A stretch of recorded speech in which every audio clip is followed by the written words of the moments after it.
안녕하세요. 이제 금요일이 되었습니다. 오늘 장마감 브리핑인데요. HLB가 여기 위에 차트를 보면은 권리락 마이너스 2.55%라고 뜨 있는 걸 알 수가 있죠. 이거는 이제 그 유무상증자 할 때 기준일이 4월 20일이거든요. 근데 그거는 결제일을 기준으로 하는 거고 거래일 기준으로는 4월 16일 어제였습니다. 그렇기 때문에 이제 다음 날이 되면은 그 권리는 떨어지게 되죠. 그래서 이 락이라는 말은 떨어질 락자를 써서 권리가 떨어졌다. 무슨 권리냐? 신주인수권을 받을 수 있는 권리가 떨어졌다라는 겁니다. 그래서 이렇게 차트 위에 뜨게 된 거고요. 마이너스 2.55%만큼 이제 주가도 이제 수정이 됐습니다. 근데 시초가는 대략 1% 상승해서 시작했죠. 그래서 뭐 이런 거랑 비슷한 겁니다. 그 배당을 할 때 그 여러 가지 방법이 있죠. 현금으로 배당할 수도 있고 주식으로 배당하는 기업들도 있습니다.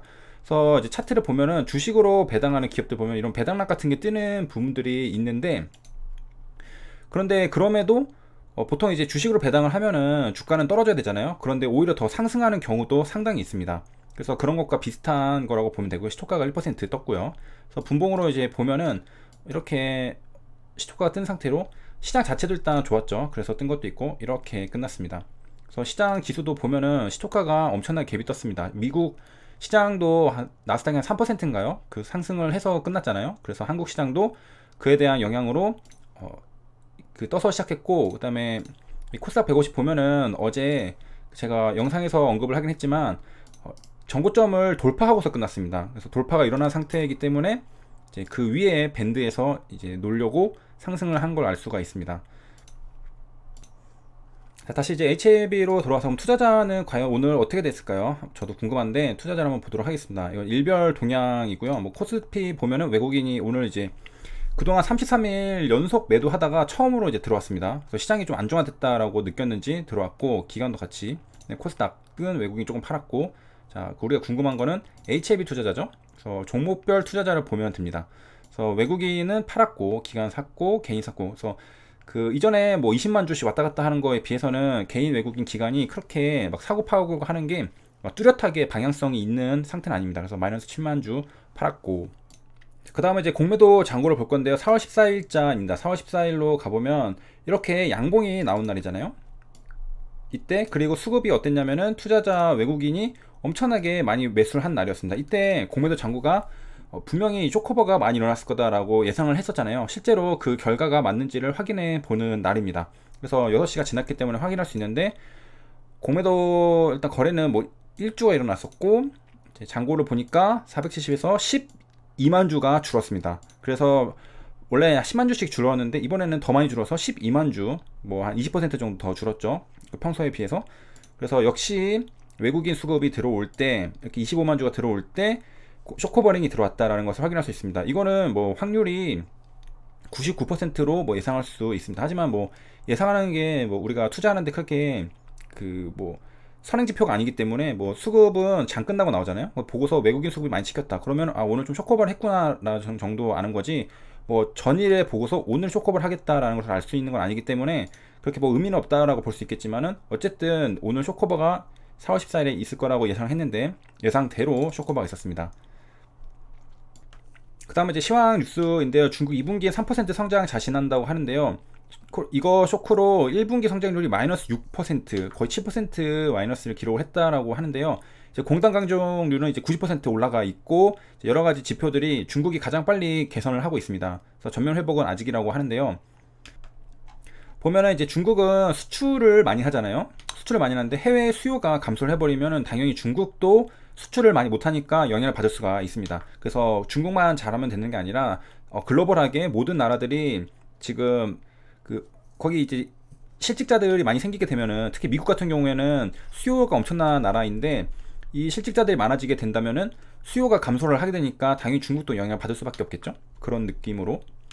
그래서 사실 한국에 이제 그 실직자들은 어떻게 되느냐, 편의점, 식당, 알바부터 잘렸다고 합니다. 아무래도 그 유동 그 유연성이 좀 큰, 노동 유연성이 큰 직업들부터 잘렸다라는 거죠. 그래서 고용 동향이 이제 3월자가 나오는 이때는 이제 영향을 받을 그 시기의 고용 동향이죠. 그래서 취업자 수는 19만 명이 이제 감소를 했고, 그 다음에 이제 아예 가능성이 없으니까 취업 자체를 포기한 사람도 급증을 했다라고 합니다. 그래서 1999년 통계 이후로 가장 큰 폭으로 감소를 했다라고 합니다.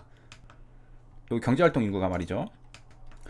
그래서 이제 3월 일시 휴직자는 160만 명이라고 하는데요. 2019년 3월 대비 120만 명이 증가를 했습니다. 그러니까 무려 300%가 증가를 한 겁니다. 뭐 당연한 얘기일 수도 있겠지만은, 그래서 지금 실직자들이 많다라는 얘기고요.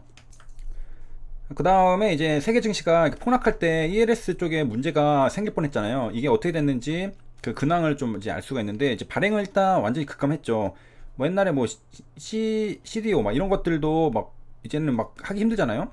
그런 것 같이 야 이거 위험하다 싶으니까 사람들이 이제 수요 아예 참여를 안 합니다. 그래서 발행이 이미 수요가 없으니까 뭐 발행해도 누가 이제 살 사람이 없잖아요. 그래서 급감을 하는 것 같고, 그다음에 뭐 기초자산 주요국 지수 하락, 그래서 신상품 발행 줄인 탓, 뭐 조기상환 놓친 물량을 늘어해서 손실률 낮춘 고쿠폰 ELS 속속, 이런 말들이 있는데, 그래서 이제 쿠폰이라는 것은 그 우리가 만기가 있고 그 중간중간 이제 쿠폰 10%대. 그래서 이제 여기 보기 좋게 이제 그림이 있는데요. ELS 발행 금액을 보니까 2020년 1월에는 이제 그 아직은 이제 글로벌하지 않은 상태였죠. 8조였던 게 이제 글로벌화해졌을 때는 4조로 한 절반 가까이 감소를 했습니다. 그 다음에 이제 아까 투자자를 보면 외국인이 오늘 들어왔다는 걸 알 수 있잖아요. 삼성을 샀겠죠. 그래서 반도체주가 힘을 입었다 합니다. 그래서 차트를 일단 가서 보면은 삼성전자가 갭이 3% 뜨고 종가 대략 5%로 끝났습니다. 그래서 5만 전자를 이제 회복을 했죠. 그래서 여기서 상승한 다음에 좀 상승폭이 삼성전자는 상대적으로 적은 편이었습니다. 왜냐면은 삼성전자를 다루는 투자 주체는 대부분 이제 외국인들이기 때문에 개인들로는 이제 좀 한계가 있었죠. 그래서 뭐 바이오나 그런 데들은 이제 개인들 매수세로 인해서 이제 상승을 많이 했어도 삼성전자는 그랬는데, 이제 외국인이 들어오면서 이렇게 상승을 많이 했습니다. 그 다음에 이제 오늘은 또 한진칼이 10만원을 뚫는 거를 봤는데요. 엄청났습니다. 한진칼 가서 보면은 그 여기서 설마 더 갈 수 있나 라는 생각이 들 정도였는데, 이렇게 그 상한가를 터치를 하고서 그 장 마지막에 풀렸지만 엄청난 거래량과 함께 또 뚫고 올라가서 10만 9,500원에 마감을 했습니다. 그래서 이거는 사실상 이제 경영권 분쟁을 하면서 지분을 획득하면서 그 지분 획득한 거는 잠기게 되죠. 매도가 안 나옵니다. 그렇기 때문에 이거는 매집이 완전히 돼 있다라고 봐도 되겠죠. 그래서 요 만약에 매집이 안 됐다면은 이렇게 상승 자체가 말이 안 되지만, 거의 지분 대부분이 잠겨 있기 때문에 이렇게 장대양 홍보 이렇게 나올 수 있는 거라고 생각이 됩니다. 그 다음에 이제 신기한 거를 발견했는데, 중국 이제 마이너스 6.8%였잖아요. 그런데 실업률이 5.9%로 전달에 비해서 0.3%포인트가 하락했다라고 합니다. 더 늘어날 것 같은데 그런 게 아니었는데, 이유를 보니까 이게 일부 공장들이 3월에 이제 재가동이 들어갔기 때문이라고 합니다. 그러니까 2월까지는 실업률이 이제 딱 증가를 했는데 3월부터는 그 증가 폭이 감소를 한 거죠.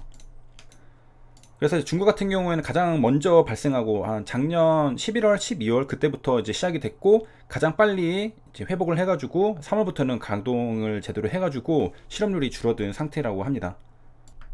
그 다음은 이제 부동산 쪽인데, 압구정 현대 매매가가 마이너스 9억 이제 떨어졌다라고 합니다. 그래서 고점 대비 9억 원. 부동산 통계들 뉴스 기사들 보면은 항상 최고점 대비로 말을 하기 때문에 일반 이제 매매 가격보다는 조금 과장이 됐다라고 보면 되고, 여기 뭐 저축 매매 가격 기준은 4, 6억 원 하락한 가격이라고 합니다. 어쨌든 하락을 했다라는 건데요. 그래서 9억 원 아무리 생각해도 너무 낮으니까 이거 가족가 매매 거래라 아니면 뭐 특수 거래가 아닐까라고 추정을 하고 있다라고 합니다. 그래서 압구정 현대아파트 매매 가격 추이를 볼 수가 있는데, 33억이 이제 2019년 3월 29일이니까 약 1년 전이고요.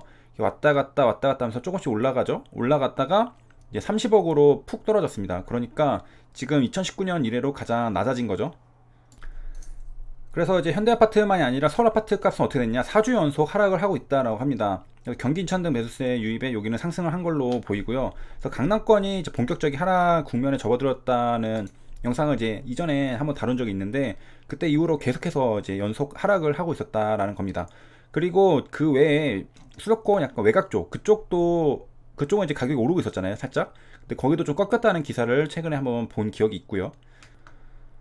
이제 전세는 이제 괜찮다고 합니다. 그래서 재계약으로 인해서 이제 괜찮다고 하고 안정세가 있다고 하고, 그 다음에 이제 마지막으로 원유 ETN은 또 이제 거래정지. 그래서 괴리율은 계속 이제 30% 초과이기 때문에 그럴 때마다 거래정지가 계속해서 이제 괴리율 잡히기 전까지는 풀리지 않을 예정입니다.